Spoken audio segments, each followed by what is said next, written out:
hello, first graders. I am Professor Brennan from Hogwarts School of Wizardry, and I am ready to read you a story of utmost excitement and danger and drama. I have my wand ready to swish and flick, and I have my Gryffindor regalia on. And you might already be guessing by the sound of the music, but we are going to be reading Harry Potter and the Sorcerer's Stone. I'm sorry, we have an interruption in class. What is it that you need, son? Never mind, he doesn't need me. Harry Potter and the Sorcerer's Stone by J.K. Rowling. Chapter 1. The Boy Who Lived. Mr. and Mrs. Dursley of number 4 Privet Drive were proud to say that they were perfectly normal, thank you very much. They were the last people you'd expect to be involved in anything strange or mysterious because they just didn't hold with such nonsense. Mr. Dursley was the director of a film called Grunnings, a firm called Grunnings, which made drills. He was a big, beefy man with hardly any neck, although he did have a very large mustache.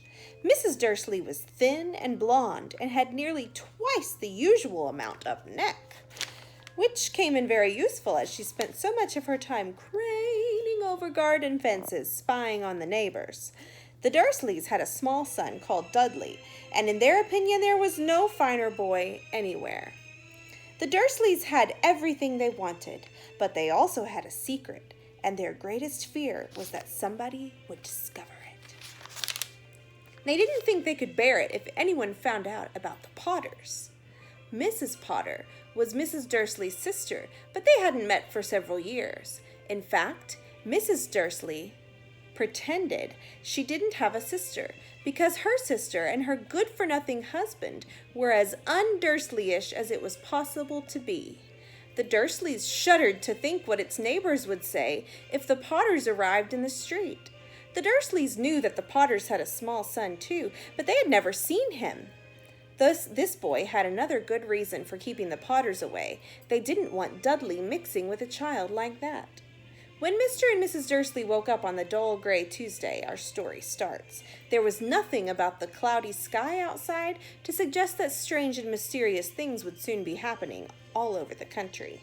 Mr. Dursley hummed as he picked out his most boring tie for work, and Mrs. Dursley gossiped away happily as she wrestled a screaming Dudley into his high chair. None of them noticed a large tawny owl flutter past the window. At 8:30, Mr. Dursley picked up his briefcase, pecked Mrs. Dursley on the cheek, and tried to kiss Dudley goodbye, but missed because Dudley was now having a tantrum and throwing his cereal at the walls. "Little tyke," chortled Mr. Dursley. We'll turn down our soundtrack a bit. As he left the house, he got into his car and backed out of number 4's drive. It was on the corner of the street that he noticed the first sign of something peculiar. A cat reading a map. For a second, Mr. Dursley didn't realize what he had seen. Then he jerked his head around to look again. There was a tabby cat standing on the corner of Privet Drive, but there wasn't a map in sight. What could he have been thinking of? It must have been a trick of the light. As Mr. Dursley drove around the corner and up the road, he watched the cat in his mirror. It was now reading the sign that said Privet Drive. No, looking at the sign. Cats couldn't read maps or read signs. Mr. Dursley gave himself a little shake and put the cat out of his mind. As he drove toward town, he thought of nothing except a large order of drills he was hoping to get that day. But on the edge of town, drills were driven out of his mind by something else. As he sat in the usual morning traffic jam, he couldn't help noticing that there seemed to be a lot of strangely dressed people about. People in cloaks. Mr. Dursley couldn't bear people who dressed in funny clothes, the get-up you saw on young people. He supposed this was some stupid new fashion. He drummed his fingers on the steering wheel, and his eyes fell on a huddle of these weirdos standing quite close by. They were whispering excitedly together.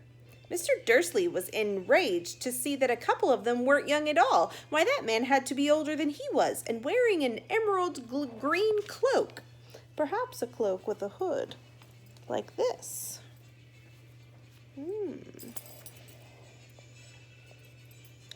The nerve of him. But then it struck Mr. Dursley that this was probably some silly stunt. These people were obviously collecting for something. Yes, that was it. The traffic moved on, and a few minutes later, Mr. Dursley arrived in the Grunnings parking lot, his mind back on drills. Mr. Dursley always sat with his back to the window in his office on the 9th floor. If he hadn't, he might have found it harder to concentrate on drills that morning.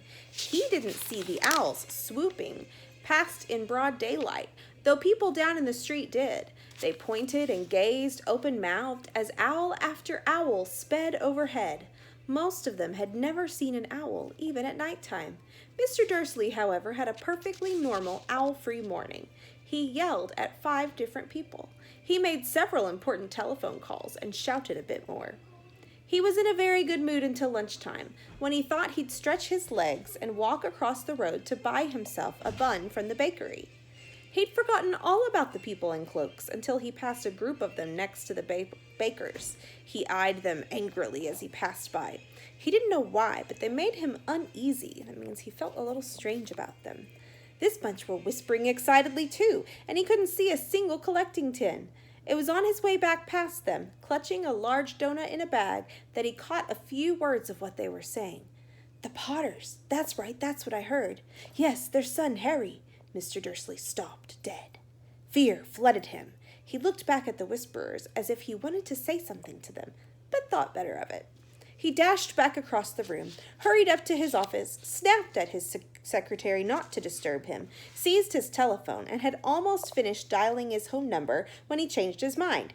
He put the receiver back down and stroked his mustache, thinking, no, he was being silly. Potter wasn't such an unusual name. He was sure there were lots of people called Potters who had had a son called Harry.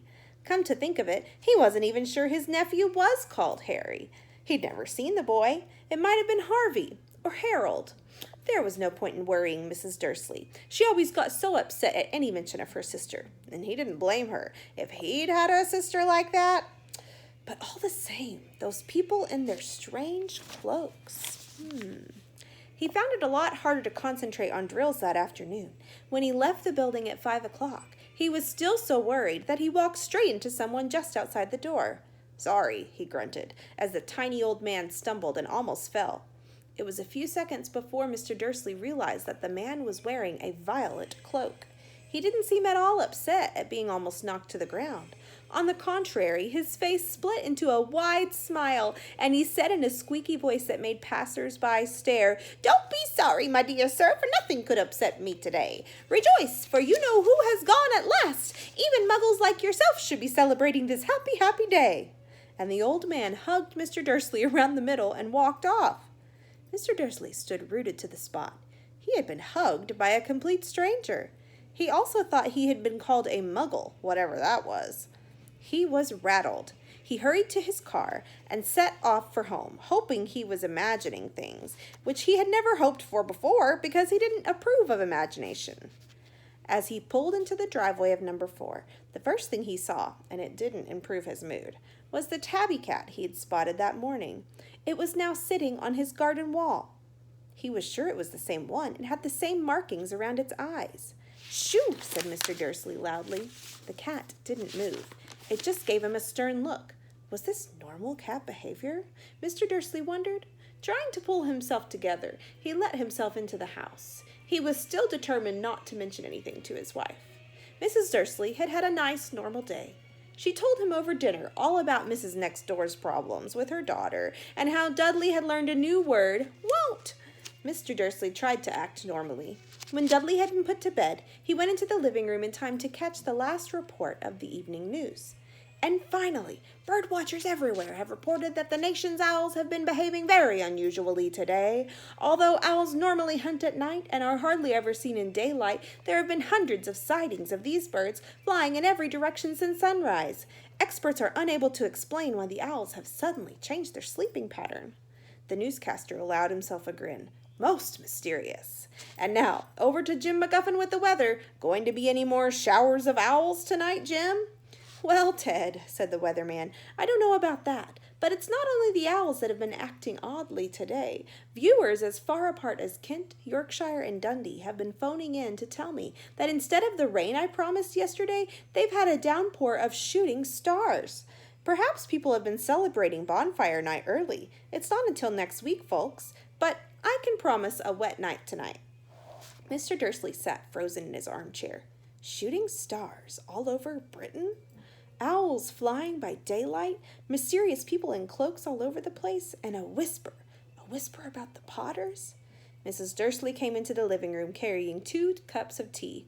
It was no good. He'd have to say something to her. He cleared his throat nervously. Petunia dear, you haven't heard anything from your sister, have you? As he had expected, Mrs. Dursley looked shocked and angry. After all, they normally pretended she didn't have a sister.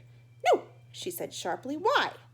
Funny stuff on the news, Mr. Dursley mumbled. Owls, shooting stars, and there were a lot of funny-looking people in town today. So, snapped Mrs. Dursley, well, I just thought maybe it was something to do with, her crowd. Mrs. Dursley sipped her tea through pursed lips like this. Mr. Dursley wondered whether he dared tell her he'd heard the name Potter. He decided he didn't dare. Instead, he said, as casually as he could, their son, he'd be about Dudley's age now, wouldn't he? I suppose so, said Mrs. Dursley stiffly. What's his name again? Howard, isn't it? Harry. Nasty common name, if you ask me.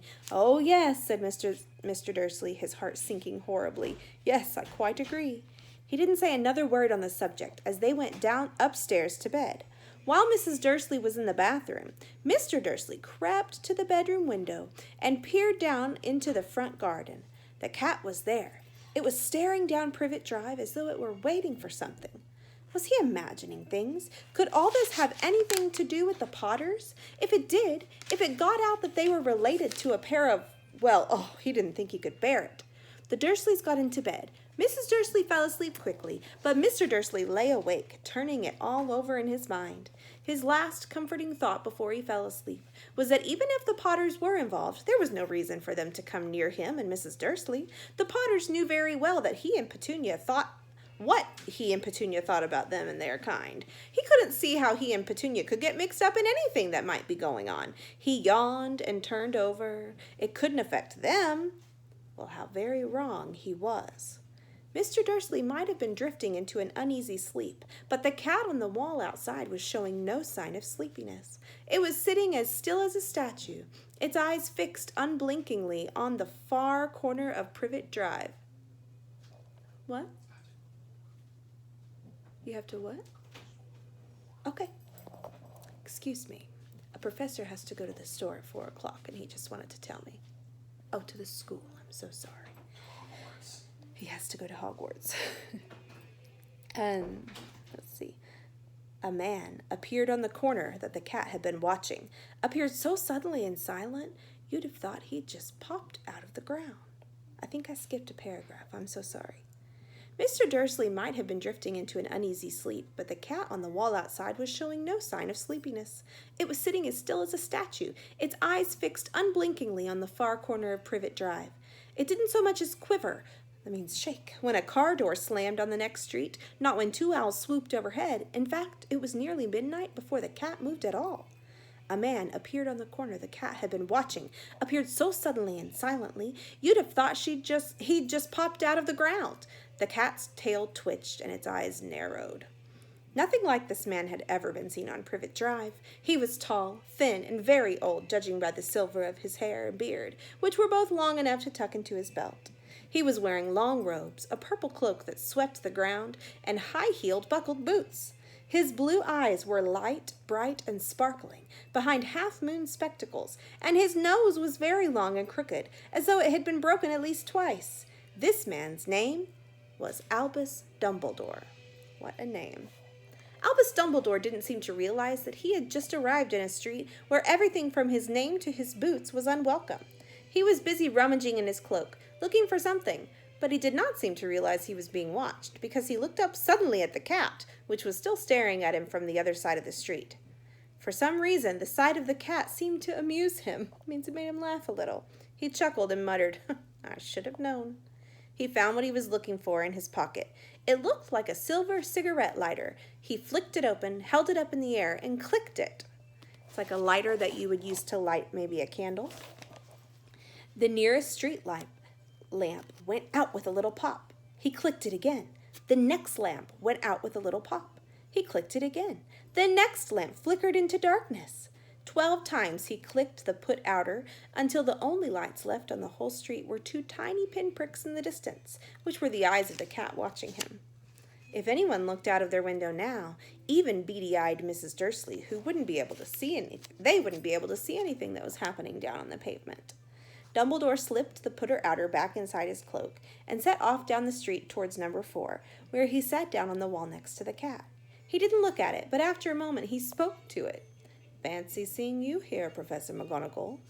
He turned to smile at the cat, but it had gone. Instead, he was smiling at a rather severe-looking woman who was wearing square glasses, exactly the shape of the markings the cat had had around its eyes. She, too, was wearing a cloak, an emerald one. Her black hair was drawn into a tight bun. She looked distinctly ruffled. How did you know it was me? She asked. My dear Professor, I've never seen a cat sit so stiffly. You'd be stiff if you'd been sitting on a brick wall all day, said Professor McGonagall. All day? When you could have been celebrating? I must have passed a dozen feasts and parties on the way here. Professor McGonagall sniffed angrily.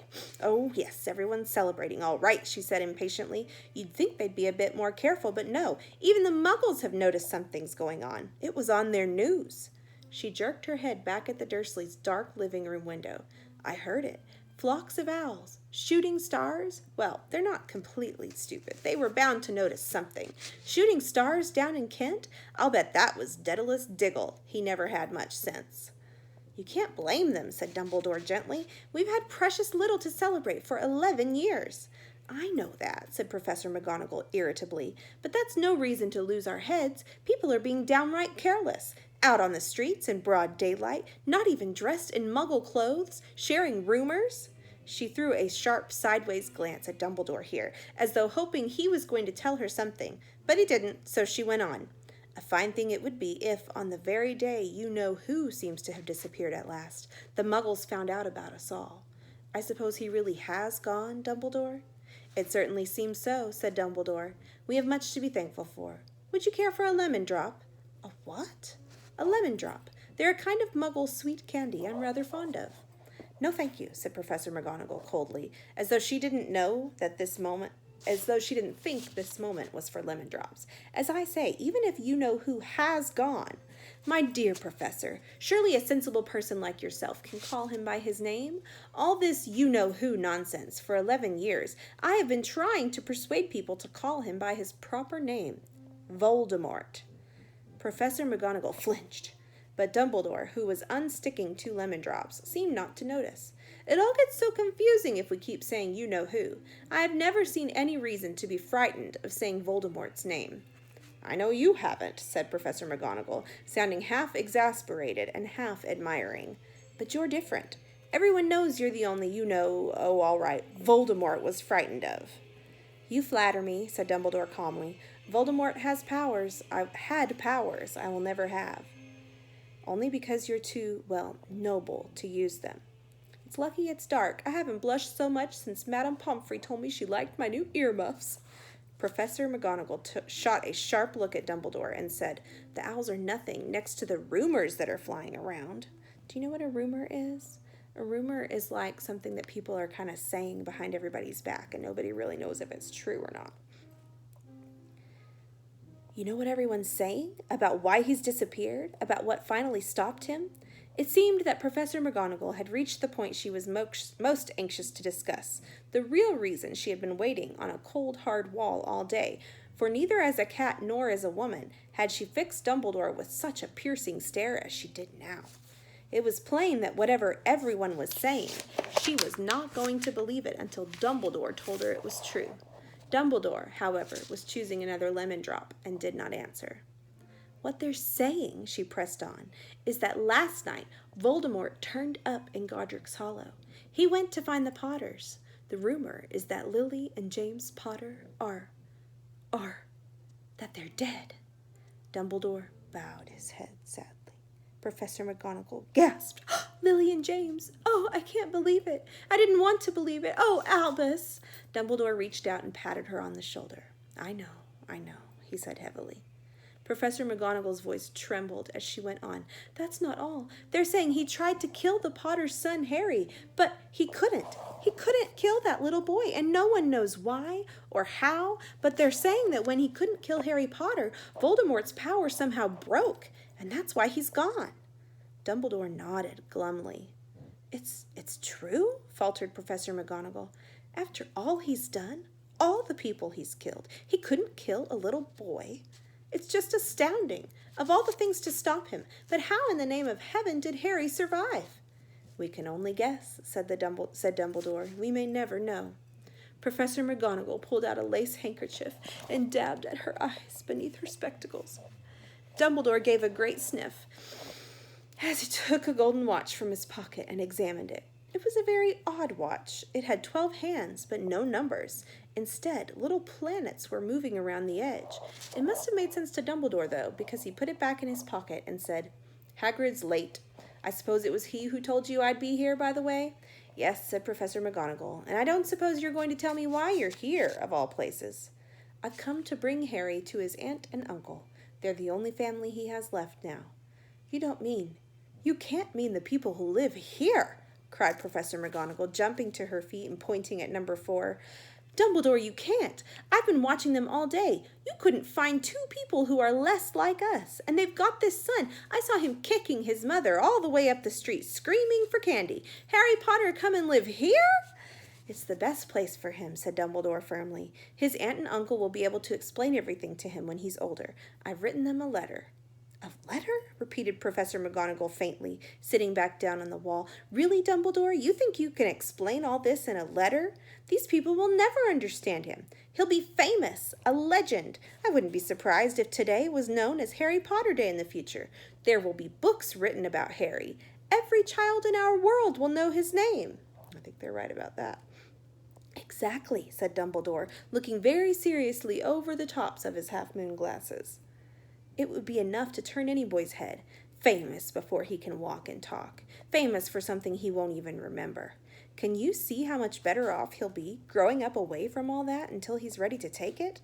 Professor McGonagall opened her mouth, changed her mind, swallowed, and said, Yes, you're right, of course. But how is the boy getting here, Dumbledore? She eyed his cloak suddenly as though she thought he might be hiding Harry underneath it. Hagrid's bringing him. You think it wise to trust Hagrid with something as important as this? I would trust Hagrid with my life, said Dumbledore. I'm not saying his heart isn't in the right place, said Professor McGonagall, but you can't pretend he's not careless. He does tend to... What was that? A low rumbling sound had broken the silence around them. It grew steadily louder as they looked up and down the street for some sign of a headlight. It swelled to a roar as they both looked up in the sky, and a huge motorcycle fell out of the air and landed on the road in front of them. If the motorcycle was huge, it was nothing compared to the man sitting on it. He was almost twice as tall as a normal man, and at least 5 times as wide. He looked simply too big to be allowed, and so wild. Long tangles of bushy black hair and beard hid most of his face. He had hands the size of trash can lids, and his feet in their leather boots were like baby dolphins. They weren't actually baby dolphins. They were the size of baby dolphins. In his vast, muscular arms, he was holding a bundle of blankets. Hagrid, said Dumbledore, sounding relieved. At last. And where did you get that motorcycle? Borrowed it, Professor Dumbledore, sir, said the giant, climbing carefully off the motorcycle as he spoke. Young Sirius Black lent it to me. I've got him, sir. No problems, were there? No, sir. The house was almost destroyed. I got him out all right before the muggles started swarming around. He fell asleep as we was flying over Bristol. Dumbledore and Professor McGonagall bent forward over the bundle of blankets. Inside, just visible, was a baby boy, fast asleep. Under a tuft of jet black hair over his forehead, they could see a curiously shaped cut, like a bolt of lightning. Is that where? Whispered Professor McGonagall. Yes, said Dumbledore. He'll have that scar forever. Couldn't you do something about that, Dumbledore? Even if I could, I wouldn't. Scars can come in handy. I have one above my left knee that is a perfect map of the London Underground. Well, give him here, Hagrid. We'd better get this over with. Dumbledore took Harry in his arms and turned towards the Dursleys' house. Could I say goodbye to him, sir? Asked Hagrid. He bent his great shaggy head over Harry and gave him what must have been a very scratchy, whiskery kiss. Then suddenly Hagrid let out a howl like a wounded dog. He was crying. Shh, hissed Professor McGonagall. You'll wake the muggles. Sorry, sobbed Hagrid, taking out a large spotted handkerchief and burying his face in it. But I can't stand it. Lily and James dead, and poor little Harry off to live with muggles. Yes, it's all very sad, but get a grip on yourself, Hagrid, or we'll be found.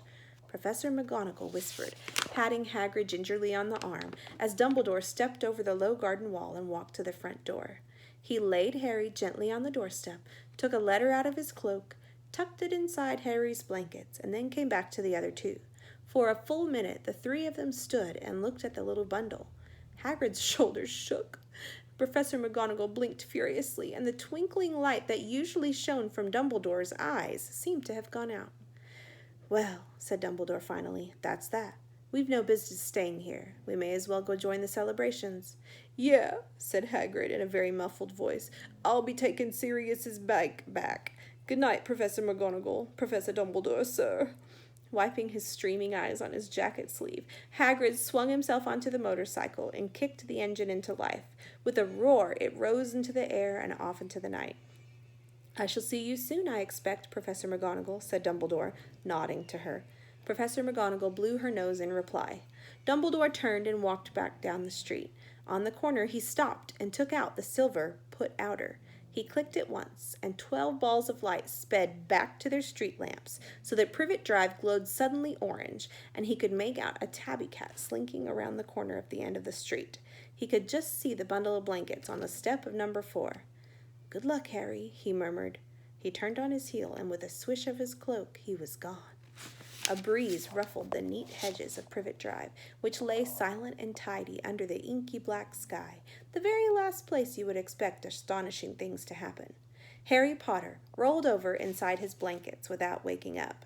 One small hand closed on the letter beside him, and he slept on, not knowing he was special, not knowing he was famous, not knowing he would be woken in a few hours' time by Mrs. Dursley's scream as she opened the front door to put out the milk bottles. Not that he would spend the next few weeks being poked and pinched by his cousin Dudley. He couldn't know that at this very moment, people meeting in secret all over the country were holding up their glasses and saying in hushed voices, "To Harry Potter, the boy who lived." And that is chapter 1 of Harry Potter and the Sorcerer's Stone. The next chapter, chapter 2, is called The Vanishing Glass. This is a very magical book, and I'm so excited to share it with you and to see what happens next. Have a magical day, you muggles.